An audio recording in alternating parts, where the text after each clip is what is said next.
반갑습니다. 오늘 하나님께서 우리에게 주시는 말씀은 마가복음 9장입니다. 제가 한 절, 여러분이 한 절을 보도록 하겠습니다.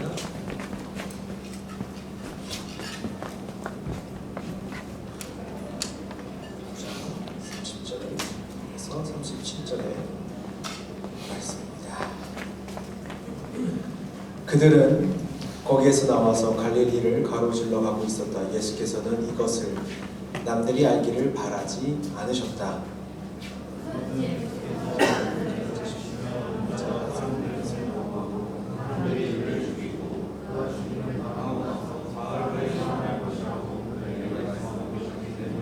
그러나 제자들은 그 말씀을 깨닫지 못하였고 예수께 묻기조차 두려워하였다.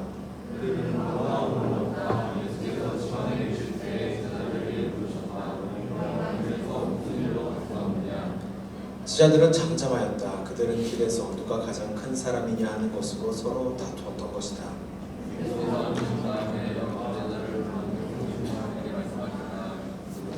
첫째가 되고자면 그는 모든 사람의 꼴찌가 되어서 모든 사람을 섬겨한다. 그리고 어린이 하나를 데려다가 그들 가운데 세우신 다음에 그를 껴안아 주시고 그들에게 말씀하셨다. 다 같이요. 누구든지 내 이름으로 이런 어린이들 가운데 하나를 영접하면 그는 나를 영접하는 것이요. 누구든지 나를 영접하는 사람은 나를 영접하는 것보다 나를 보내신 분을 영접하는 것이다. 아멘. 네, 여러분 잘 지내셨는지 모르겠습니다. 네, 저도 잘 여러분의 기도 덕분에 잘 지냈습니다. 네, 간간히 환절기에서 아프신 분들이 있으신 것 같아요. 그래서 여러분 건강 잘 지키시고 저도 건강 최대한 잘 지키도록 노력을 하겠습니다. 네, 여러분 반지의 제왕이라는 그 영화를 아시는지 모르겠어요. 왜냐면 제가 고민을 했어요. 제가 생각해보니까 반지의 제왕 1을 중학교 때 봤더라고요. 중학교 때가 아닌가? 맞아요. 네, 오래됐어요. 나도 그렇게까지 오래된다 그랬거든요. 일산 정발선 전에 있었던 그 지금은 없어진 그 영화관이 있거든요. 이름도 생각도 안 나요. 나우시네마가 그랬던 것 같아요. 일단 일산에 첫 번째인가 두 번째로 CGV 전에 있었던 영화관이 있었어요. 뭐 그런 거 몰라도 되죠. 여하튼간 오래된 영화관이었어요.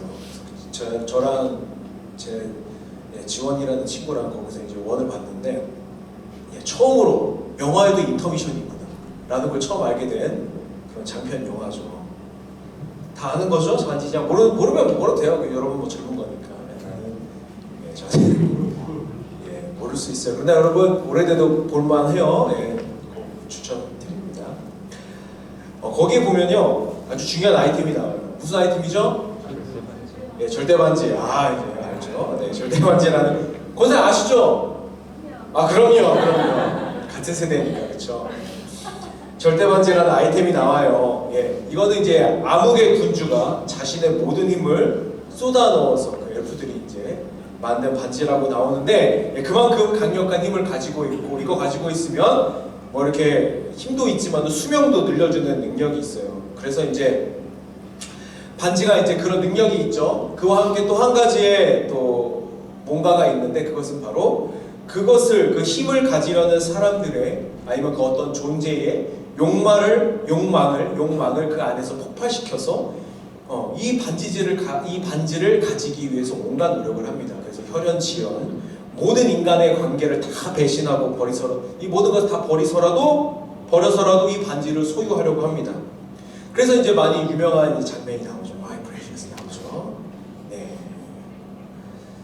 결국에는 어떻게 돼요, 저 반지가? 저는 이제 골룸이랑 같이 용암에 빠지게 되죠. 왜냐면은 이제 그 소설에서는 왜냐면은 여기서 누가 민거로 나오잖아요, 영화에서는. 그죠?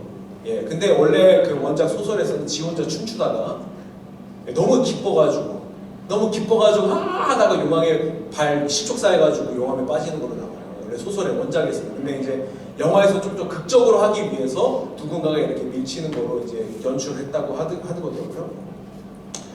그래서 하여튼 뭐 이 반지장을 보면은 인간의 욕망에 대해서 그 죄에 대해서 그 많은 것을 말해주고 있는 사실 영화입니다. 그래서 우리 기독교인이라면 사실 반지의 제왕을 한 번쯤은 꼭 보는 것을 추천을 해드려요.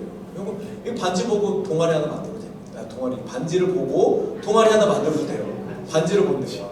일단 이 반지의 제왕을 보고 토론할 수 있는 그런 이제 사실 막 성경 그런 컨텐츠도 많았어요. 이 당시에는 막 미국 교회에서도 막 이걸로 막 뭐지 그 그룹 교리 공과 교재 모임도 같은 것도 나오고 그런 게 돼 있었는데 그만큼 이제 기독교에서 말하라고 하는 것을 이 반지의 제왕은 잘 담고 있습니다. 어때 뭐 여러분이 원하시면 뭐 영화 안 보신 분들이 꽤 젊은 분들은 초등학생도 부럽다고 하시는 분들도 계시니까 부러워하시는 분들이 이제 보고 싶어하시는 분들이 많다면 한번 보고 또 이야기를 나누는 동아리를 만들 수도 있죠. 하여튼 그래요. 그래서 이 반지가 유혹을 한다고 하지만은 그 실상은 그 없던 것을 뭐 있게 하는 것이 아니라 원래 있던 거죠. 그 욕망이 어디 있었어요? 그 각자 그 존재의 그 각자에게 있었던 거죠. 저렇게 스미골에게도 있었고 콜룸에도 있었고 우리에게도 있고 그 암흑의 군주에게도 다 그 욕망이 있었습니다. 그래서 반지는 사실 그 욕망을 증폭시키는 역할을 했던 것이죠. 근데 이 반지를 빼앗기 위해서 되찾기 위해서 이 많은 과정을 통해서 한 사람의 일생이 완전히 무너지기도 하고 골룸은 결국에는 좋다고 저렇게 날뛰다가 결국에는 신족사하는 어이없는 죽음까지도 받게 돼요. 여러분 죄 있는 우리이기 때문에 사실 힘에 대해서 매력을 느끼는 것은 당연합니다. 힘을 쫓는 것은 당연합니다. 독일이라는 나라가 어떻습니까? 여러분 수많은 사상가들을 여러분 탄생시킨 나라입니다. 지금도 그 독일 신학자들은 교수님들은 동양인들을 이렇게 쳐주지가 않습니다. 무시를 많이 띠디름을 하긴 그 정도로 자신들의 어떤 그런 철학 사상에 대해서 신학 사상에 대해서 프라이드들이 대단합니다. 그래서 이런 말이 있어요. 미국인들한테 코끼리를 쓰라고 논문을 쓰라고 주면은 볼륨 1, 2, 3가 나오고 상중하가 나온다는 거예요. 그리고 독일 사람들한테 코끼리를 쓰라고 하면은 12권이 나옵니다. 그래서 제가 이제 학교로 가가지고 이제 어쩔 수 없이 외국 그런 원서들을 보게 되면은 그냥 독일 사람들이 쓴 거는 1, 2, 3로 된 건 거의 없습니다. 적어도 제일 적은 게 5권, 7권, 10권, 아니면 그 섹션 하나가 쭉 있습니다. 거기서 이제 골라서만 보는 거예요. 저 같은 레벨은 이제 골라서만 보는 거고, 이제 교수 되려고 하면 이제 그건 이제 12권 다 봐야 되겠죠. 그래서 어떤 책은 본래 쓴 사람은 요건데 요거를 해석한 책이 이만해요. 그런 책도 있을 만큼 여러분 독일 사람들의 프라이드는 대단했어요. 근데 여러분 독일 사람들이 1차 세계대전의 패배로 인해서 민족의 자존감이 완전히 떨어져 있었을 때 카리스마적인 지도자가 나타났는데 바로 누굽니까 여러분? 아돌프 히틀러죠. 여러분 히틀러는 여러분이 아시는 분도 있겠지만 사실 독일 사람도 아니었어요. 헝가리, 오스트리아 그 계의 부모님 아래서 세무서 그 가정에서 태어났단 말이죠. 근데 히틀러는 대중 정치, 곧 이제 선전을 통해서 독일 국민들에게 희망을 주었습니다. 거짓된 희망이죠. 그러나 희망을 주었다는 것입니다. 여러분들 우리가 잘못했기 때문에 1차 세계대전에 지고 지금 우리가 이런 베르사유 조약으로 인하여서 지금 우리 경제가 꽁꽁 묶인 것이 아니라 바로 다른 민족들이 잘못했기 때문에 우리가 지금 이런 것입니다. 독일인들은 긍지를 가지십시오. 우리의 혈통만이 우수합니다라고 혈통 우선주의를 혈통주의를 강조했습니다. 독일인들의 아주 우수함을 강조했습니다. 그래서 이 잘못된 애국은 인류에게 많은 고통을 주게 되는 것이죠. 가장 그 유럽 사회에서 사실 이제 이득을 받던 사람들이 유대인들이기 때문에 유대인들에게 그 화살을 돌렸습니다. 그렇기 때문에 홀로코스트 그 뭐 엄청난 많은 사람들이 죽어나갔지만 그 독일 국민들은 그것을 반대하지도 찬성하지도 않고 방관했다는 것이죠. 여러분, 히틀러가 연설했던 것도 어떤 것을 그들에게 발생시킨 것이 아니라 그 독일 국민들 안에 있는 그 욕망들을 끄집어낸 것 뿐입니다. 그렇다고 우리는 어떠합니까? 여러분, 우리는 무엇을 쫓고 있나요? 나눔 질문에서 여러분은 어떻게 대답하셨는지 다시 한번 생각해 보세요. 무엇이 그렇습니까? 아까 이재용 아저씨도 나왔고 여러 가지 돈 많은 사람들이 나왔죠. 네, 당연합니다. 아니면 장기하처럼 부럽지가 않아요. 이렇게 대답할 수도 있어요. 무엇을 나는 은연중에 내 삶 속에서 큰 것이라고 생각하고 있습니까? 예수님과 함께 귀신도 쫓고 병도 고치는 사역을 하고 돌아오는 길에 제자들이 예수님 뒤에서 막 다투었나 봐요. 아니라고. 그래서 예수님께서 그 다툼을 아시고 숙소에 돌아오신 뒤에 제자들에게 물어보십니다. 너희들이 무엇으로 다투었니? 제자들은 누가 가장 큰 자인지에 대해서 다투었다고 말합니다. 그리고 예수님께서는 어린아이를 꼭 안으시고는 이렇게 말씀하시죠. 예수께서 앉으신 다음에 12 제자들을 불러놓고 그들에게 말씀하셨다. 누구든지 첫째가 되고자 하면 그는 모든 사람의 꼴찌가 되어서 모든 사람을 섬겨야 한다. 그리고 37절 함께 읽을까요? 시작. 누구든지 내 이름으로 이런 어린이들 가운데 하나를 영접하면 그는 나를 영접하는 것이요 누구든지 나를 영접하는 사람은 나를 영접하는 것보다 나를 보내신 분을 영접하는 것이다. 아멘. 여기서 예수께서는 어린아이를 통해서 자신이 이 땅에 군림하러 온 것이 아니라 내가 너희들을 섬기려 온 종으로 왔음을 설명해 주십니다. 여러분, 근데 예수님께 몰려오는 그 무리들도 그리고 제자들도 예수님께 바랐던 것은 로마 제국에 맞설 힘을 기대하고 있었습니다. 근데 예수님께서는 이 어린아이를 섬기는 것 같이 하라고 하십니다. 이 당시에 로마 사회와 그다음에 유대 사회, 이 고대 시대에서 가장 보잘것없는 사람이 바로 어린아이입니다. 그들에게는 노동력도 없었고 군사력도 없었습니다. 아무런 보탬이 되지 않기 때문에 아주 보잘것없는 인권이라는 게 없는 존재가 바로 어린아이들이었죠. 근데 예수님께서는 내가 종으로 왔음을 설명하시면서 종이라는 것이 꼭 성숙한 성인만을 섬기는 것이 아니라 사회에서 소외되고 보잘것없다 생각하는 존재까지도 섬기는 것이 바로 종이라고 말씀해주고 계십니다. 그리고 이 어린아이를 자기 팔로 안으셨습니다. 여러분, 여기서 어린아이들은 사실 제자 자신들입니다. 예수의 이름으로 어린아이를 영접하는 것은 바로 예수 자신을 환영하는 것이고 예수님을 이 땅에 보내신 그 하나님을 바로 환영하는 것이다 라고 말씀하고 계시는 거죠.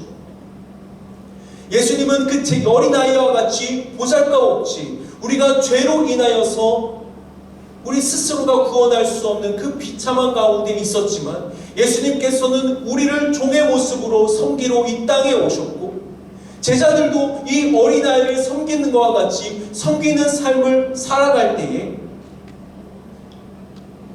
예수 그리스도를 영접하는 것이고 나를 보내신 하나님을 환대하고 환영하는 것이라고 지금 설명해주고 계시는 것입니다. 예수님은 이 땅에 하나님의 아들로 오셔서 여러분 우리를 섬기셨습니다. 죄인된 우리를 섬기셨습니다. 하나님 나라를 버리고 저와 여러분을 십자가의 죽음으로써 섬기시기 위해서 이 땅에 오셨습니다. 여러분, 과연 누가 큰 자입니까? 세상에서 이름이 난 자가 큰 자입니까? 요즘 이제 선거의 계절이기 때문에 모든 매스컴이 다 정치 이야기죠. 그리고 우리는 각자의 이해와 이익에 따라서 아주 기민하게 어느 때보다 기민하게 움직이는 정치인들을 봅니다. 각자 자신의 이름을 내기 위해서 얼마나 노력들을 하고 있습니까? 여러분, 사실 국회의원들의 모습 보면은 사실 진짜 좀 격하게 말하면 자, 시아가 말이요, 그런 어린아이, 그런 강아지들과 같아요. 안 뽑아주면 어떡하지? 안 뽑아주면 어떡하지? 여기서 공천 못 받으면 어떡하지? 여기서 컷오프 당하면 어떡하지? 이리 갔다가 저리 갔다가. 여러분, 국회의원이 안 되면 자신의 일생이 어떻게 되는 것처럼 그렇게 헤매입니다. 자신의 만약에 신념이 있으면, 정말 이 땅에서 내가 이루고자 하는 어떤 신념이 있다면 꼭 국회에 입성하지 않아도 컷오프를 당해도 시민 사회에 녹아들어가서 나의 그 신념과 같이 할 수 있는 사람들과 연대함으로 인해서 시민 사회에서 충분히 자신의 역할을 할 수도 있습니다. 그럼에도 불구하고 국회의원이 되기 위해서 자신이 평생을 외쳤던 사상조차도 손바닥 뒤집듯이 뒤집는 것이 이 정치판이죠. 누가 나를 높은 자리로 이끌어줄까? 이쪽일까? 저쪽일까? 예수님은 우리를 위해서 편안한 자리를 벗어던지시고 이 땅의 목수의 아들로 가축의 밥통에서 태어나셨는데, 우리는 국회의원들이 거의 40% 정도가 기독교인, 천주교, 그 다음에 개신교인들이라고 하면서 우리가 보는 정치인들의 모습은 자신의 이익과 이득을 쫓아서 자신의 평생의 신념조차도 바꿔버리는 그런 모습을 우리가 보고 있는 거죠. 예수님은 여러분, 우리를 위하여서 자신의 평안한 자리를 버리시고 우리를 구원하시기 위해서 가장 낮은 모습으로, 목수의 모습으로, 식민지의 그 시민으로 차별과 배제와 그 아픔을 겪으면서 예수님은 우리를 위해서 이 땅에 오셨습니다. 그러나 우리는 여전히 내 이득을 위해서 큰 자가 되기 원합니다. 큰 힘을 갖기 원합니다. 여러분, 예수님께서는 모든 사람들의 꼴찌가 되어주셨습니다. 종의 모습으로 우리를 섬기셨습니다. 여러분, 십자가가 그 증거입니다.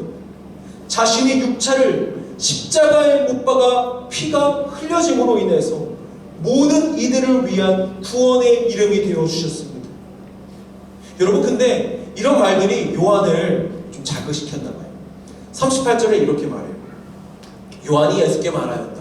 선생님, 어떤 사람이 선생님의 이름으로 귀신들을 쫓아내는 것을 우리가 보았습니다. 그런데 그 사람은 우리를 따르는 사람이 아니므로 우리는 그가 그런 일을 하지 못하게 막았습니다. 잘했죠?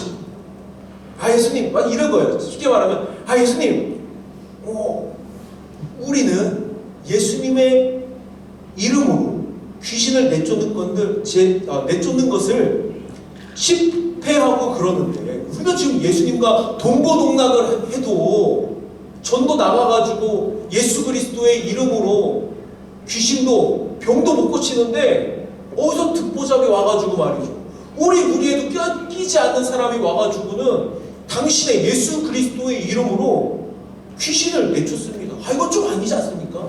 상도덕을 이게 넘은 거 아닙니까? 그래서 저희가 그 사람이 하는 일을 그냥 멈춰버렸습니다. 그러나 예수님께서 이제 이렇게 말씀하셔요. 그러나 예수께서는 이렇게 말씀하셨다.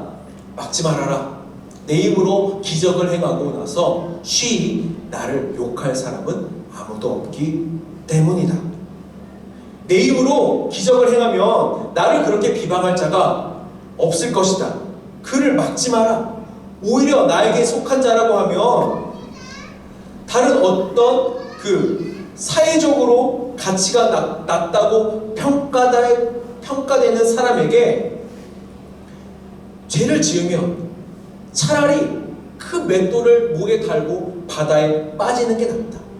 그가 우리의 무리에 속하지 않는 사람이지만 나의 이름으로 병을 고친다면 그것이 더 나은 것이다. 그러나 너희들은 나와 동고동락을 하고 같이 먹고 마시고 비유도 모든 풀이를 다 듣고 하면서도 다른 사람에게 너희들이 죄를 짓고 마음에 상처를 준다면 차라리 큰 돌덩이 네 목에다 걸고 빠져 죽는 게 낫다. 이렇게 말씀하시는 거예요. 여러분, 예수님께서 제자들에게 무엇을 말씀하고 계십니까? 야, 너희들 예수의 이름으로 병을 고치고 귀신을 내쫓는 것이 좀 멋져 보이냐? 큰 사람이 된 것처럼 생각되지? 그러나 그것보다 더 중요한 것이 있다는 것을 어떻게 그렇게 모르냐? 정말로 이웃을 사랑하는 것, 하나님을 사랑하는 것, 이 계명을 따르는 삶이 하나님 나라에서 큰 자임을 말씀하고 계시는 것이죠. 제자들은 여전히 무엇인가 그냥 우와, 예수의 이름으로 한 방에 그냥 귀신을 내쫓고 병을 고치네? 우와, 이런 힘을 아직까지도 원했던 것입니다. 무언가 있어 보이는 것을 하고 싶어 하는 것이죠. 제자들은, 그래서 예수님께서는 제자들의 그 세상적인 기준을 깨트려 버리십니다. 큰 자가 되기 원하는 사람은 가장 낮은 자를 섬기는 사람임을 말씀하고 계십니다. 이 어린아이, 지금 우리 사회 가운데에서 아무 보잘것 없다고 생각되는 이 어린아이를 너희들이 존대할 때에, 존귀하게 여길 때에 너희들이 하나님 나라에서 가장 큰 자임을 말씀하고 계십니다. 예수님께서 이렇게 단호박으로 말씀하시는데도 불구하고 제자들은 납득을 할까요? 이해를 하고 있을까요? 못할까요? 당연히 못하고 있습니다. 어쩌면 예수님께서 다시 부활하셔서 제자들에게 자신의 못자국을 보여주시고 창이 찔린 자국에 손을 넣어보기까지도 이 사실을 제자들은 알지 못했습니다. 이 다음의 장면에서 예수님께서는 이제 자신의 죽음에 대해서 말씀하고 계십니다. 예수님께서 죽어서 어디 가신다고 하니까 야고보와 요한이 조금 다급해졌나 봐요. 그래서 요청을 합니다. 선생님, 저희가 예수님께 조금 요구할 것이 있는데 예수님께서 이거 꼭 좀 들어주셨으면 좋겠습니다. 그러니까 예수님께서 야, 내가 너희들에게 무엇을 해주기를 원하느냐? 라고 하시니까 선생님께서 영광 받으실 때에, 하나님 나라에 올라가셨을 때에 하나는 저는 예수님의 오른편에, 그리고 저는 예수님의 왼편에 앉아있게 해주십시오. 그러니까 예수님께서 하나님 나라에 올라가셨을 때 자기도 한 자리 달라고 하는 거죠. 내가 예수님 라인 탈 테니까, 내가 사탄 라인 안 타고 내가 얘 라인 따를 테니까 한 자리 달라고 하는 거예요. 꽂아달라고 하는 거죠, 한마디로. 그래서 38절과 39절, 우리 10장 38절 39절 여러분 함께 읽어주세요. 제가 잠깐 물 좀 먹을게요. 읽어주세요. 시작.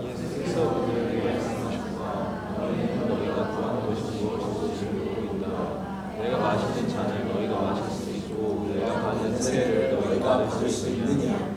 그들이 그에게 말하였다. 할 수 있습니다. 예수께서 그들에게 말씀하셨다. 내가 마시는 잔을 너희가 마시고 내가 받는 세를 너희가 받을 것이다. 네, 아멘. 그리고 40절에 말씀하세요. 뭐라고 말씀하시냐면 오른쪽 왼쪽에 앉는 것을 내가 할 수 있는 것도 아니고 하나님께서 정해 놓으신 사람들에게 그 자리가 돌아갈 것이라고 말하고 있습니다. 여러분, 이게 9장에서 큰 자에 대한 논쟁을 지들끼리 다투고요, 제자들끼리 다투고 예수님께서 어린아이를 섬기라고 말씀하시고 10장으로 넘어가서 이제는 예수님께서 자신의 죽음에 대해서 말하니까 야고보와 요한이 형제가 다급해진 거죠. 큰 자리 하나 해먹어야 되는데, 그러니까 예수님께 다시 나와서 내가 정말 하나님 나라에서 내가 제일 큰 자가 되길 원합니다 라고 말하고 있는 것입니다. 제자들은 여전히 세상적인 기준에서 큰 자가 되려고 합니다. 세상의 권력의 그 중심에 따라서, 그 기준에 따라서 하나님의 나라를 아직도 보고 있는 것이죠. 혹시 정말로 예수님께서 진짜로 우리의 바램처럼 로마의 압제에 벗어나게 해주셔서 정말 왕이 되신다면 한 자리 하고 싶은 게 그들의 속마음이라는 것이죠. 그 그들에게도 그 마음에게도 절대바지가 있는 거예요. 절대바지가. 우리는 알죠. 그 누구도 예수 그리스도의 십자가를 대신 질 수 없습니다. 예수님께서 말씀하시는 게 뭐예요? 내가 받는 자, 내가 받으려고 하는 자는 너희가 받을 수 없다는 게 무엇입니까? 내가 섬기려 하는 것, 그 십자가로 너희들에게 섬기려고 하는 것은 너희들이 인간들이 할 수 있는 것이 아니다라고 말씀하고 계시는 거예요. 오직 나 예수 그리스도 하나님의 아들로서 너희의 죄를 사할 수 있는 나 아들, 하나님의 아들이 예수 그리스도만 할 수 있음을 제자들에게 말하고 있는 것이죠. 여러분, 제자들은요 그 자리 청탁을 한 요한과 야고보에게 분개합니다. 야, 너희들 형제 말이야. 우리가 이제 같이 예수님과 지금 동고동락하면서 지금 같이 다닌 지가 지금 몇 년인데 횟수가 지금 이제 3년째가 되는데 야, 니들만 좋은 자리 앉겠다고 예수님께 청탁을 해? 이런 싸가지가 이렇게 막 화를 내는 거예요. 욕심이 많은 뭐야 막 이러면서 화를 내요. 근데 예수님께서는 그 야고보와 요한만 나무라시는 것이 아니라 그 제자들을 모두 불러놓고 가르치십니다. 요한과 야고보에게 분노하는 제자들, 그 죄가 너희들 모두에게 있다. 보아라, 세상의 권력은 무엇을 가지고 있나? 이 사회를 다스린다고 하는 사람들은 백성들을 마구 내리누리, 높은 자리에 있는 사람들은 백성들에게 그들의 힘을 과시하고 있지 않냐. 너희들이 만일 세상에 힘이 있다면 너희들이 욕하는 자들과 같이 하지 않을 자신이 있냐 말이다. 여러분, 우리에게도 그렇게 예수님께서 물어보시는 거예요. 너희들이 정치인들이 이랬다고 욕하고 손가락질하고 아우 나는 투표 안 할 거야. 다 뭐 저놈들이지. 근데 예수님께서 우리에게 물어보시는 거예요. 너희들에게도 그 힘이 있다면, 너희들에게도 그 자리에 올라갈 수 있는 기회가 있다면 그들과 같이 구별되어서 정말로 깨끗하게 할 수 있는 자신이 있냐 말이에요. 너희들 안에도 그 죄가 있다는 거예요. 너희들이 부러워가지고 그들에 대해서 막 뭐라고 하지만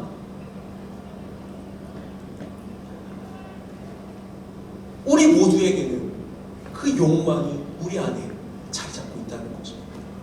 너희들이 아직도 세상의 기준으로 십자가를, 하나님의 나라를 바라보고 있다는 것이죠.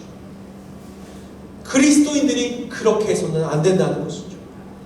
너희 가운데 누구든지 위대하게 되고자 하는 사람들은 섬기는 사람이 되어야 하고, 너희 가운데서 누구든지 으뜸이 되고자 하는 사람은 모든 사람의 종이 되어야 된다고 우리에게 말씀하고 계십니다. 여러분, 저는 여러분들과 마가복음 9장과 10장 이야기를 쭉 했습니다. 여러분, 이 가운데에서 하나님께서 말씀하는 것이 여러분들에게 무엇입니까? 우리는 어떤 세상적 기준을 살아가고 있나요? 예수님은 복음서를 통해서 우리에게 줄기차게 끊임없이 말씀하십니다. 내가 온 이유도 하나님의 백성을 섬기기 위함이고 너희도 이와 같이 서로를 섬겨야 된다. 근데 여러분의 삶 속에서 세상의 기준으로 내 위치를 부끄럽게 생각하고 있지 않습니까? 불만스럽진 않습니까? 나의 연봉, 나의 건강, 외모, 키, 학벌, 부모, 친구, 인맥 이런 기준으로 스스로를 가치 매기고 있지 않습니까? 우리는 이런 것들이 우리 두 눈이 있고 듣는 귀가 있고 또 말하는 입이 있기 때문에 이 모든 것들을 다 무시할 수 없지만 하나님의 권력은, 하나님의 힘은 이런 것에 있지 않다는 것입니다. 여러분, 우리는 이런 세상적 기준이 있기 때문에 우리 스스로를 괴롭히고 우리 스스로가 남을 판단하고 또한 갈등을 일으키게 되는 것이죠.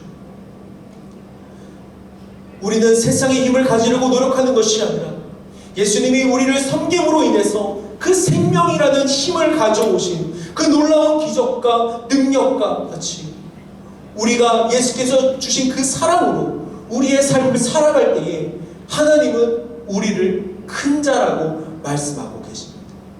예수께서 말씀하셨잖아요. 그 옆자리, 내 오른쪽과 왼쪽, 너희들이 같이 한자리 하려고 하는 이 영광의 자리라는 것이 높은 사람들에게 있는 것이 아니라 하나님의 말씀에 순종하는 사람들, 정말 하나님을 섬기기 원하는, 그리고 사람들을 섬기기 원하는 그 사람들의 것임을 말씀하고 계십니다.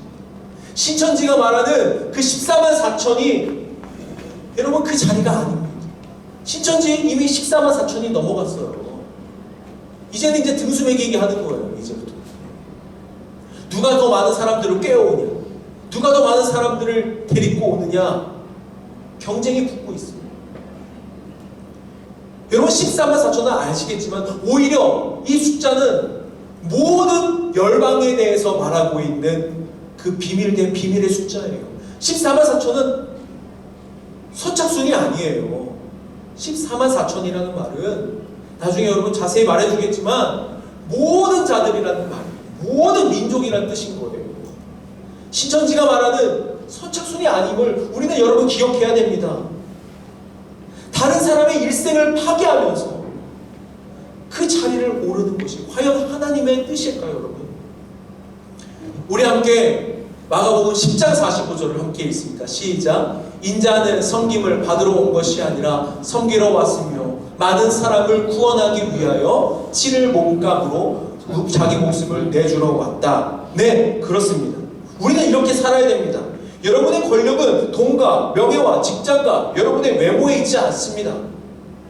제가 보기에는 여러분 다 준수하게 생겼어요. 뭐 더 어떻게 잘하려고 합니까? 고만하면 됐어요. 내가 고만하면 됐어. 뭐래? 여러분의 권력은 여러분 그런 세상적 기준에 있지 않습니다. 하나님께서 주신 오늘의 삶과 나의 상황 속에서 여러분 약한 자, 소외된 자, 외로운 자, 도움이 필요하고 함께 있어줌이 필요한 자들의 우리가 손을 잡아주고 그의 곁에 지키는, 그 곁을 지켜주는 하나님의 백성에게 하나님의 권력이 그 예수 그리스도의 오른쪽 왼쪽의 그 자리가 여러분 돌아간다는 것입니다. 여러분 다시 읽어볼게요. 아니요, 이 말씀은 외워야 됩니다.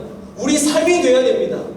함께 읽어봅니다. 시작. 인자는 섬김을 받으러 온 것이 아니라 섬기러 왔으며 많은 사람을 구원하기 위하여 치를 몸값으로 자기 목숨을 내주러 왔다. 아멘. 여러분 진짜 외우셔야 돼요.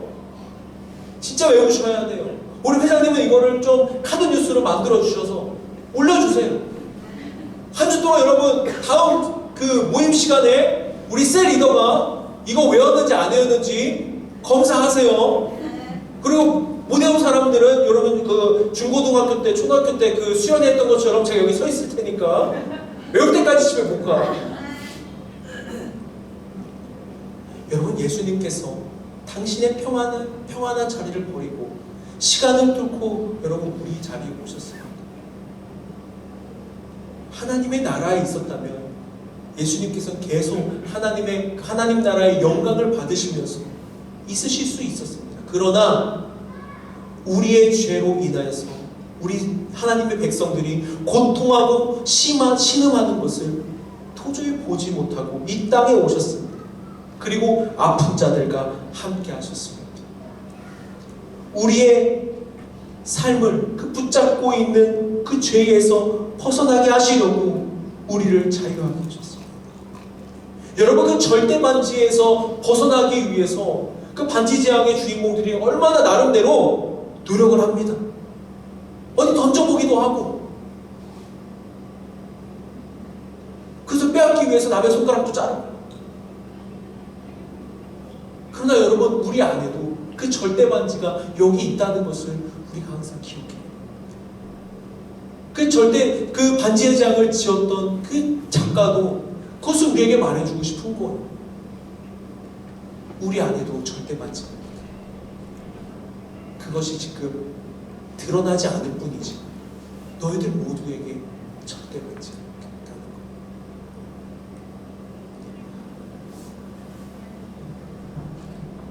거예요. 여러분 우리는 우리는 예수로 인해서 풍성함을 얻습니다. 그렇기 때문에 부럽지가 않은 것입니다. 이것이 예수님의 권력입니다. 섬김이 예수님의 권력입니다. 섬김이 우리의 힘입니다. 우리의 힘이 무엇입니까? 섬기는 것입니다. 여러분, 여러분의 직장을 섬기십시오. 가족을 섬기십시오. 이웃을 섬기십시오. 손잡아 주십시오. 곁을 주십시오. 이것이 우리의 힘입니다. 할렐루야. 여러분, 이것이 우리의 힘입니다. 우리가 예수님과 같이 이웃을 섬기는 것이 우리의 힘입니다. 기독교의 힘임을 우리는 알아야 합니다. 이미 증명됐습니다. 교회가 크게 짓는다고 해서 세상 사람들이 이제는 우아하지 않습니다. 오히려 세상 사람들이 우아하는 것은 정말 예수님과 같이 섬길 때에 이제 사람들은 우아하는 거죠. 우리는 이미 증명이 된 이 사실을 가지고도 우리는 성적표를 받았음에도 불구하고 여전히 세상의 기준에서 하나님의 나라를 보려고 하는 우리들입니다. 여러분, 한 주 동안 이 말씀을 기억하시고 묵상하시고 내가 어떻게 이 말씀을 가지고 어떻게 살아낼 수 있을까를 여러분 각자가 생각해 보시기 바랍니다. 이것을 깊이 묵상하신다면 이번 사순절 그 누구보다도 하나님의 사랑과 성령님의 따뜻함과 예수님의 십자가 사랑을 여러분 깊이 경험하고 깨닫게 될 것입니다. 우리 시간 가운데 찬양과 함께 우리 이 말씀을 묵상할 텐데요. 여러분 각자에게 내가 어떻게 살아갈 수 있을지, 내가 섬기는 것을 내가 우리 삶 가운데, 나의 삶 가운데 어떻게 실천할 수 있을지 여러분 곰곰이 생각해 보시기 바랍니다. 내가 누구를 섬길 수 있을까?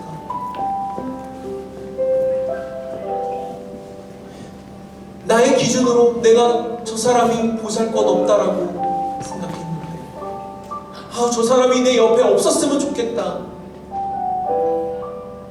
하나님께서 저 사람을 이렇게 들어다가 심어주셨으면 좋겠다라고 했던 그런 사람들이 있다면 내가 그 사람을 어떻게 섬길 수 있을까? 이건 매우 어려운 것입니다. 저도 힘듭니다. 목사도 힘듭니다. 장로도 힘들고 권사도 힘듭니다.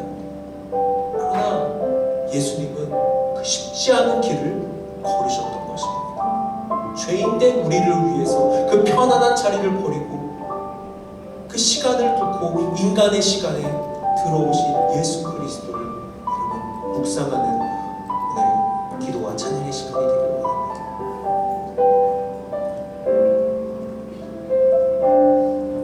당신은 시간을 뚫고 이 땅 가운데 오셨네. 우리 없는 하늘 원치 않아 우리 삶에 오셨네. 자신의 편안 버리고 우리에게 평안 주셨네. 가장 낮은 자의 모습으로 우리 삶에 우리 청소할까요? 당신은 시간을 뚫고 이 땅 가운데 오셨네. 우리 없는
우리를 위해서 시간을 긁고 이 땅 가운데 오셨습니다.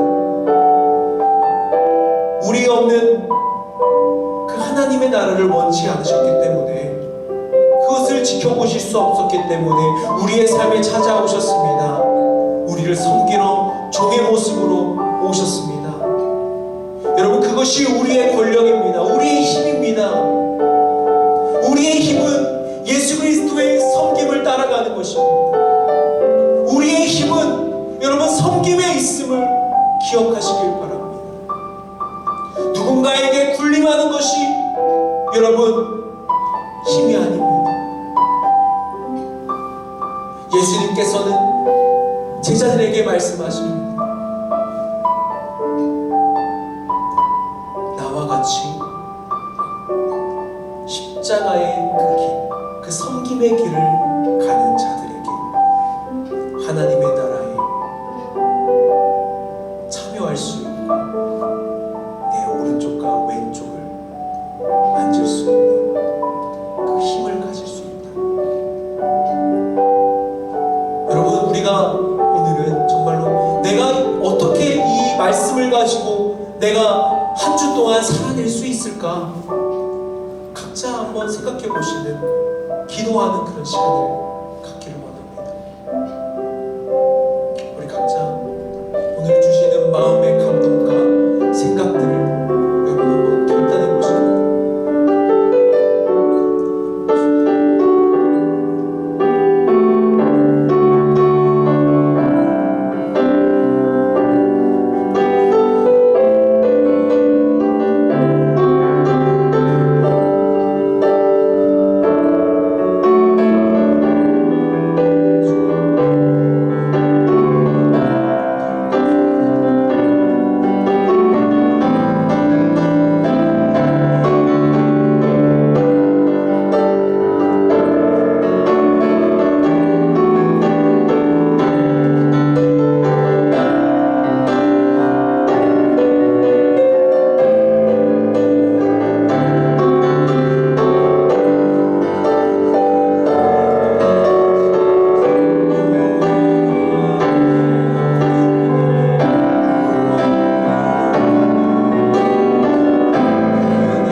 성령님의 인도하심을 우리가 따라갈 수 있는 용기를 하나님 결단하고 허락하여 주시옵소서. 우리 다시 한번 기도하며 나아갑시다. 주여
하나님의 모든 평안함을 버리시고 우리에게로 달려와 우리를 안아주시고 우리를 위하여 그 누구도 대신할 수 없는 그 잔을,